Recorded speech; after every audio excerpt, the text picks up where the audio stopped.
Hello दोस्तों, my YouTube channel Sanjay study channel में आपका स्वागत है। मैं आपके लिए शुरू कर रहा हूँ साइंस के क्विज, जिसमें आप देखेंगे जंतु विज्ञान की कुछ शाखा। तो जैसे क्वेश्चन फर्स्ट क्या हो जाए, मानव त्वचा का अध्ययन करने वाली विज्ञान की शाखा कहलाती है। तो इसका आंसर क्या हो जाएगा? डर्मेटोलॉजी। अगला क्वेश्चन जैसे आप देखेंगे, अस्थियों का अध्ययन विज्ञान की किस शाखा के अंतर्गत किया जाता है? कहेगा अस्थियों का। तो इसका आंसर क्या हो जाएगा? अस्थियों का अध्ययन। तो इसका आंसर क्या हो जाएगा दोस्तों? किसके अंतर्गत है? ऑस्टियोलॉजी। अस्थियों का अध्ययन किसके अंदर? ऑस्टियोलॉजी के अंदर। अगला क्वेश्चन जैसे आप देखेंगे, जीवों के संक्रमण के विरुद्ध प्रतिरोध का अध्ययन किया जाता है। तो इसका आंसर क्या हो जाएगा? किसमें? इम्यूनोलॉजी। अगला क्वेश्चन जैसे पेंटियोलॉजी के अंतर्गत किसका अध्ययन किया जाता है? तो इसका आंसर क्या हो जाएगा? जीवाश्म का अध्ययन किया जाता है। अगला क्वेश्चन जैसे आप देखेंगे, कीड़ों के अध्ययन को कहते हैं, कीड़ों के अध्ययन को क्या कहते हैं? तो इसका आंसर क्या हो जाएगा? एंटोमोलॉजी। अब देखेंगे आप अगला क्वेश्चन, कीड़ों के अध्ययन को एंटोमोलॉजी कहते हैं। तितलियों का अध्ययन कहलाता है, तितलियों का अध्ययन कहलाता है। तो इसका आंसर क्या हो जाएगा? अब देखेंगे लेपिडेटेरियोलॉजी। अगला क्वेश्चन, मछलियों से संबंधित अध्ययन कहलाता है, मछलियों से संबंधित अध्ययन कहलाता है। तो इसका आंसर क्या हो जाएगा? इथियोलॉजी। अगला क्वेश्चन क्या हो जाएगा? ऑस्टियोलॉजी में किसका अध्ययन किया जाता है? क्या है? ऑस्टियोलॉजी में किसका अध्ययन किया जाता है? ऑर्निथोलॉजी में किसका अध्ययन किया जाता है? इसका आंसर क्या हो जाएगा? पक्षियों का। अगला क्वेश्चन जैसे आप देखेंगे, हिस्टोलॉजी किससे संबंधित है? तो हिस्टोलॉजी किससे संबंधित है? इसका आंसर क्या हो जाएगा? ऊतक। आंसर क्या है? ऊतक से। अगला क्वेश्चन जैसे आप देखेंगे, घाव, क्वेश्चन क्या हो जाएगा? घाव का अध्ययन क्या कहलाता है? तो इसका आंसर क्या हो जाएगा? घाव का अध्ययन क्या कहलाता है? ट्रोमेटोलॉजी। अब देखेंगे आप अगला क्वेश्चन, जैसे क्या है, कैंसर संबंधित रोगों का अध्ययन कहलाता है। कैंसर से संबंधित रोगों का अध्ययन क्या कहलाता है? तो इसका आंसर क्या हो जाएगा दोस्तों? ऑन्कोलॉजी। अगला क्वेश्चन, मोलस्का समुदाय के जंतुओं के कवच का अध्ययन कहलाता है। तो इसका आंसर क्या हो जाएगा? B, conchology. अगला क्वेश्चन, वंशागति के नियमों के अध्ययन को कहते हैं, वंशागति के नियमों के अध्ययन को क्या कहते हैं? तो इसका आंसर क्या हो जाएगा? आनुवांशिकी। अगला क्वेश्चन, मनुष्य के वातावरण को सुधारने से नस्ल सुधारना कहलाता है। तो इसका आंसर क्या हो जाएगा? यूटेनिक्स। देखेंगे आप अगला, मनुष्य के वातावरण को सुधारने से यूटेनिक्स। नलिकाविहीन ग्रंथियां। अगला क्वेश्चन क्या है? नलिकाविहीन ग्रंथियां डक्टलेस ग्लैंड्स का अध्ययन करने वाली जंतु विज्ञान की शाखा को कहते हैं। तो इसका आंसर क्या हो जाएगा?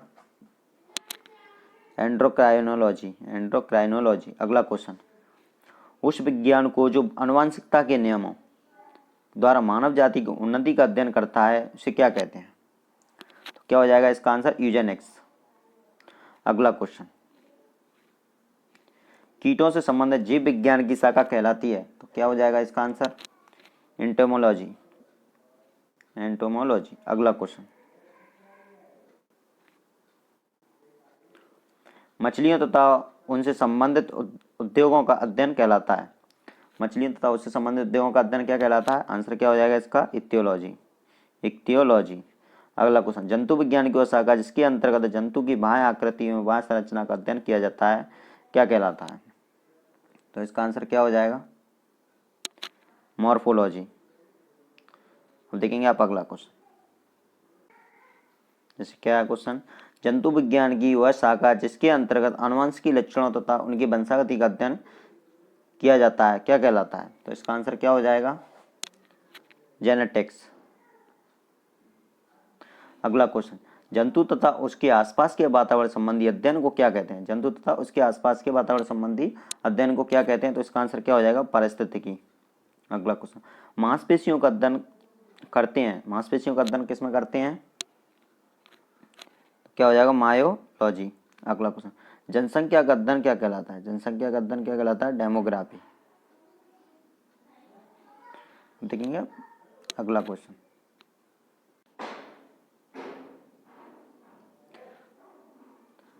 तो क्या है? मधुमक्खी पालन कहलाता है, तो इसका आंसर क्या हो जाएगा? एपीकल्चर। अगला क्वेश्चन, रेशम पालन कहलाता है, इसका आंसर क्या हो जाएगा?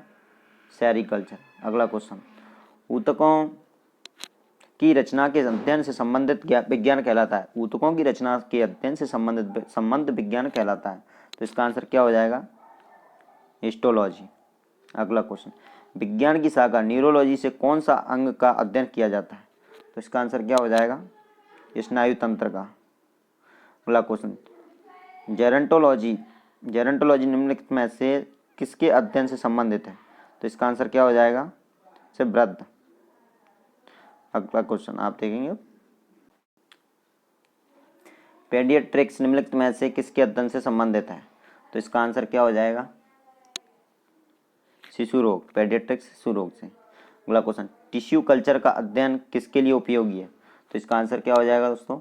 इसका आंसर हो जाएगा अनुवांशिकी के लिए। अगला क्वेश्चन, ऑन्कोलॉजी किसका अध्ययन है? ऑन्कोलॉजी में किसका अध्ययन किया जाता है? तो इसका आंसर क्या हो जाएगा?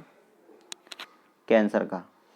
अगला क्वेश्चन, जेनेटिक्स में किसका अध्ययन किया जाता है? तो जेनेटिक्स में अनुवांशिकता एवं गुणसूत्रों का अध्ययन किया जाता है। अगला क्वेश्चन आप देखेंगे, अनुवांशिकी किससे संबंधित है? तो अनुवांशिकी अनुवांशिकता से संबंधित है। अगला क्वेश्चन, जनसंख्या के अध्ययन को क्या कहते हैं? तो इसका आंसर क्या हो जाएगा? डेमोग्राफी। अगला क्वेश्चन, रक्त में एंटीबॉडी एवं एंटीजन के अध्ययन को क्या कहते हैं? तो इसका आंसर क्या हो जाएगा? सीरोलॉजी। अगला क्वेश्चन, पारिस्थितिकी विज्ञान इकोलॉजी का किससे संबंध है? तो इसका आंसर क्या हो जाएगा? पारिस्थितिकी विज्ञान इकोलॉजी का। इसका आंसर क्या हो जाएगा? शरीर रचना शरीर रचना वातावरण से। देखिए दोस्तों, अगर आपको वीडियो अच्छा लगता है, अगर आपके लिए हेल्पफुल है, तो प्लीज़ वीडियो को लाइक एंड शेयर जरूर करें, चैनल को सब्सक्राइब जरूर करें। मिलते हैं नेक्स्ट वीडियो में।